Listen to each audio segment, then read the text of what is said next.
Amen and amen. Let me ask you, does anybody have a bad attitude?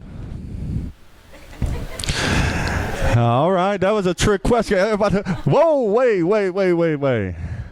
How about good attitudes? Who has good attitudes? When you're a morning person and and the person sleeping beside you because you up already and they still sleeping, they have a bad attitude because you up. I mean, really? Come on, I'm up. Let's do something, right? How about those that are night owls? And then your partner over there, he's ready to go to bed or she's ready to go to bed about 8 o'clock, 8:30. They got the bad attitude now, right? How about our kids? Our kids, some kids can have some attitudes, amen? I mean, I don't want to talk bad about my kids. But sometimes my kids, I don't want to say bad attitudes, maybe we just say persistent attitude, I guess. Is that sometimes when you're talking to them and they want something, they just keep asking. I mean, they just keep asking. You done told them no, right? No. Hey, no. How about no? How about no? Right? And then what they get? They get that attitude. You know that attitude. Even sometimes as adults, when we want something and our wives don't or our husband don't let us get it, we get that sour face attitude. Well, today, I want to talk to you about an attitude. But it's an attitude of something that's good. But you got to catch it, and I think it's an anointed attitude, but you got to grasp hold of what it is. Say, today, I'm getting an attitude. Oh, you didn't say it like you had an attitude. I mean, like me, I would say, today, I'm getting me an attitude. I don't care what your attitude is, but today I'm getting me some type of attitude. All right, that's just how I would say it. I don't know how you would say it, but I'm just saying it. Y'all are like, whoa, slow down, Pastor. That's a little bit too much attitude right now. But I'll be reading out of Genesis 32, starting with verse 12. Verse 22. I was thinking, man, I'm going to be reading like 50 scriptures. I'm like, somebody else read for me, please. But it said this in Genesis 32, verse 22. It says, that night Jacob got up and took his 2 wives and his 2 maidservants and his 11 sons. That's a whole lot of people, right? I'm just saying. And he crossed the ford of the Jabbok. After he had sent them across the stream, he sent over all his possessions. So Jacob was left alone, and a man wrestled with him till daybreak. When the man saw that he could not overpower him, he touched the socket of Jacob's hip, so that his hip was wretched as he wrestled with the man. Then the man said, let me go, for it is daybreak.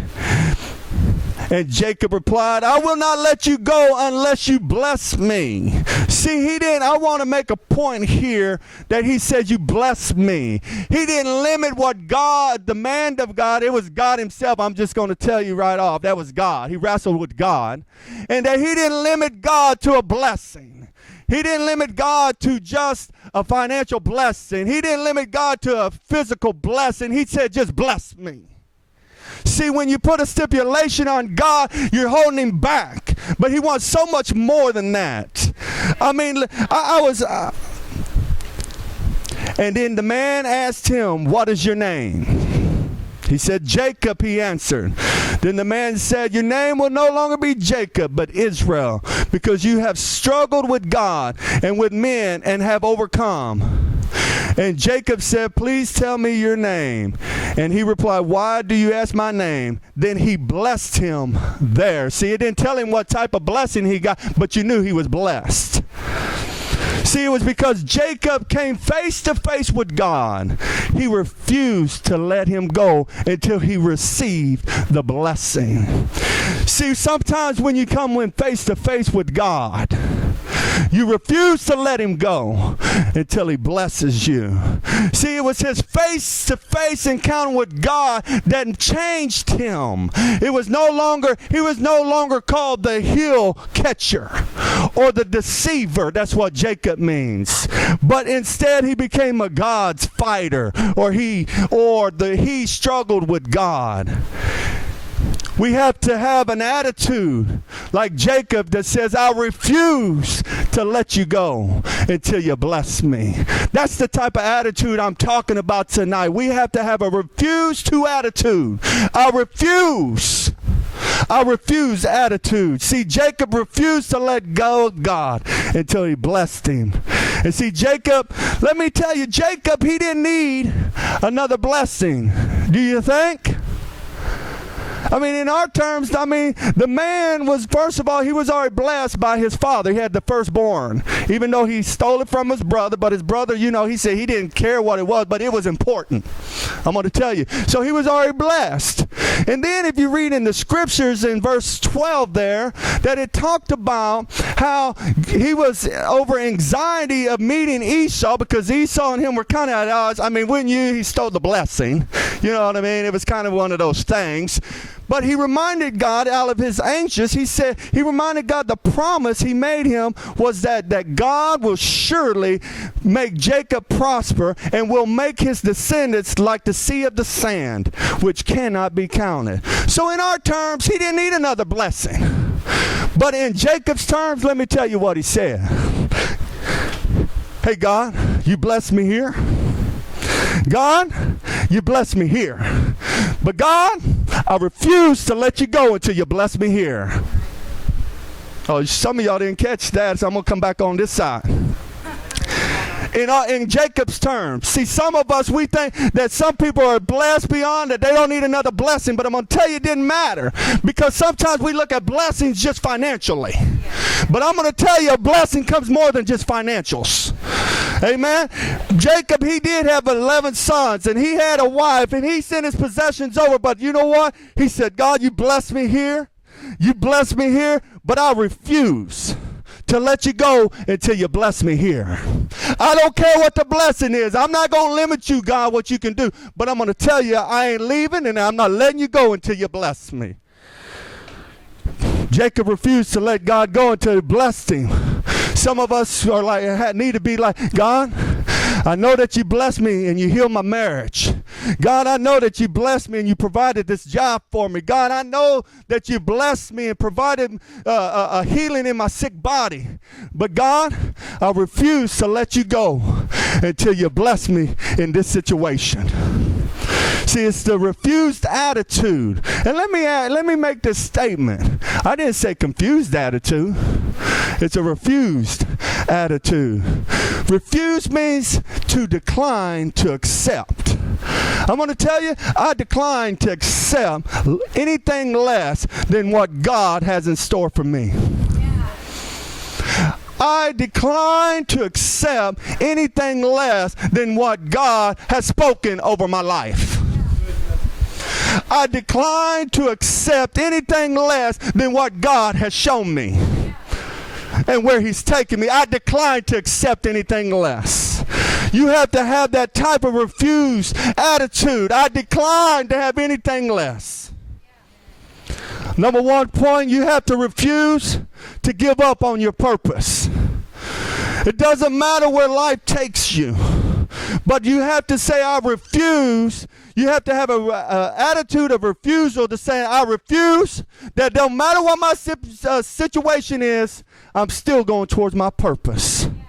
I remember a time when I was just a young man, and I met a beautiful woman, my wife, and we went to marriage counseling.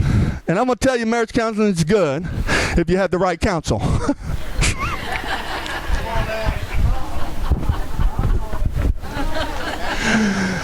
But I'm going to tell you, I love this pastor. And I went to his church. I was an intern at his church. I helped out in the youth group. I love this man. I went to general counsel with him. I did everything. And then I had decided I was getting married. Like I said, it's good to have marriage counseling if you got the right counsel. And he counseled me this. He said, Justin, if you get married, you'll never have a ministry.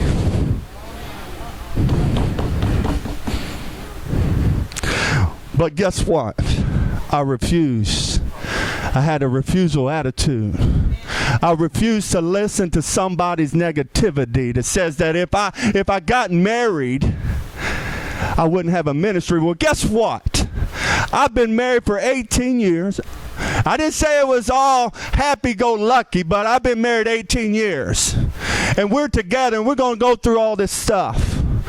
And guess what? I have a ministry. When you have a refusal attitude, it doesn't matter what somebody else look at you like. You say, no. I wish you wouldn't have said that, because now I got to get an attitude. Amen? I mean, think about Joseph, the dreamer. Oh, here he is. He's just, all of his brothers, they were all his stepbrothers, by the way. He only really had one full brother. Or should I say half brothers. He had only one full brother, and that was Benjamin.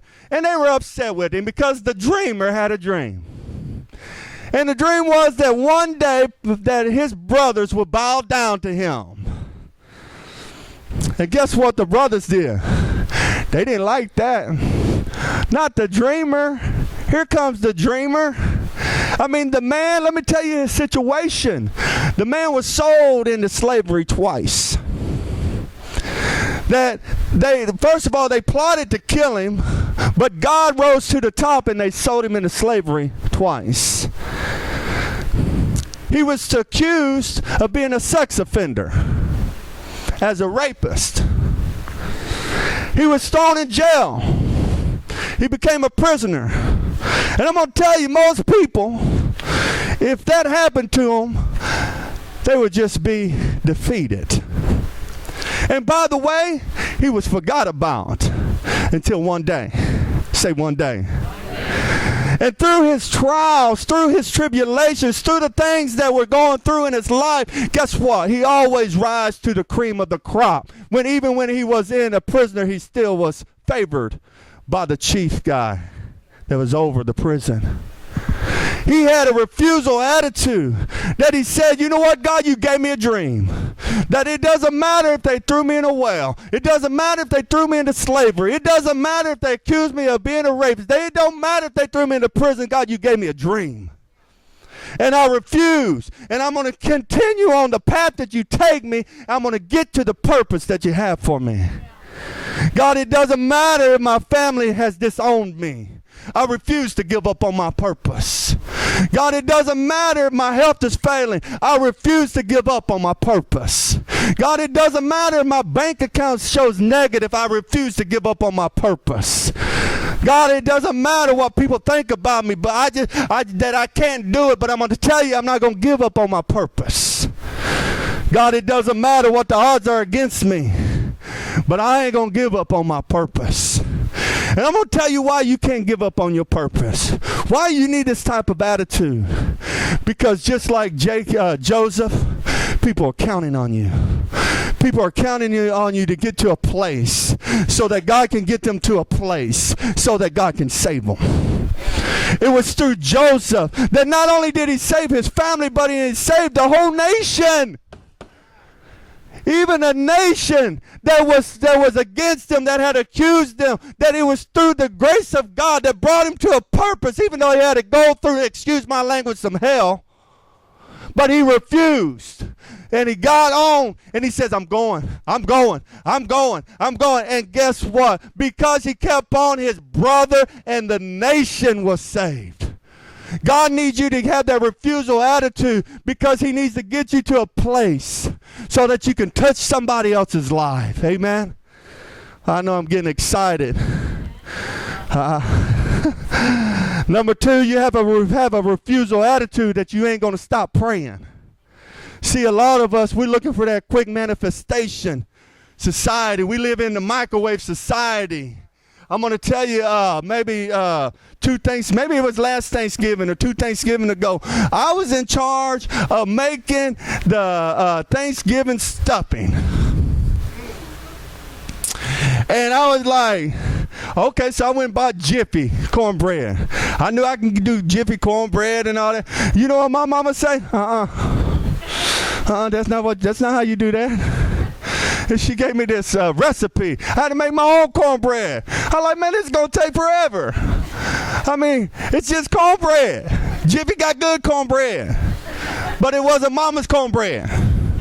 Amen. And I'm going to tell you, this past week, probably about 3 or 4 weeks ago, I went to H-E-B, and anybody ever ate that stovetop stuffing chicken?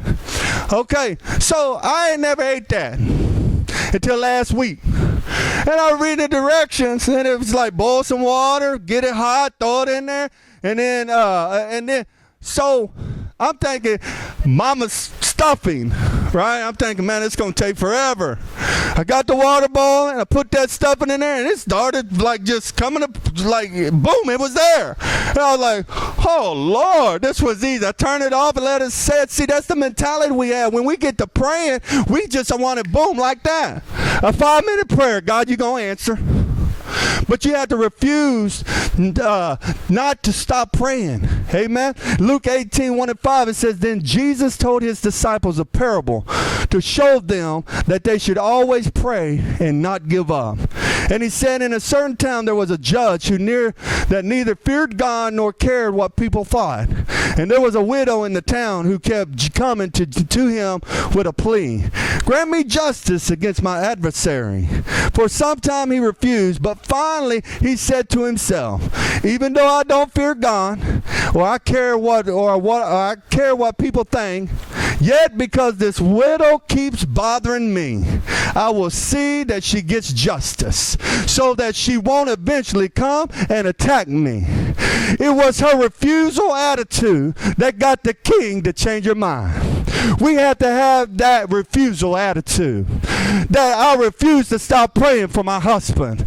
I refuse to stop praying for my children. I refuse to stop praying for my finances. I refuse to stop praying for my friends. I refuse to stop praying for my job. And what's that, God? Am I bothering you? Oh, I refuse to stop praying for my healing. I refuse to stop praying for my vision of owning my own business. I refuse to stop praying for the ministry that God has for me. I refuse. See, I can't stop praying. I may not have the evidence today, but I can't stop. I can't stop. And if it keeps bothering God, I still can't stop until I see evidence in my life. You have to bother God. See, some of us just say, well, I don't see it. I might as well quit praying. Well, I could tell you, Daniel prayed for something. He didn't get it for 21 days. What's the difference between you and him? How about my wife? She's been asking God to heal her from arthritis. If she quit today, she'll never see it. It's about bothering God. And by the way, you ain't going to bother him. I'm just saying. But it's the persistent, my refusal to stop praying. I ain't going to stop until I see something. How about Elijah? When he asked for rain, he sent a man and he didn't see nothing. The man came back. I don't see nothing. He said, go look again. And while he went to go look again, he was praying. Until one day, he saw a fist of a hand of a man coming through. It's the I refuse attitude that I'm not going to stop praying. Amen. Number 3, we have to refuse to be the same spiritually, physically, emotionally, and financially. We have to refuse not to be the same. In 2 Corinthians 5:17, it said, therefore, if anyone is in Christ, the new creation has come, and the old has gone, and the new is here. See, I'm going to tell you, I'm not the same Christian I was when I got saved. I can't be. If he's saying all things become new, behold, all things become new, guess what? I can't be. I refuse to be the same this way next year. You have to have that attitude. I refuse the old things to hold me back. You got to refuse those things, because new things that God has for me, if I'm still holding on to those old things, how can God bring something new? I refuse to let my bad habit of not praying every day be in me next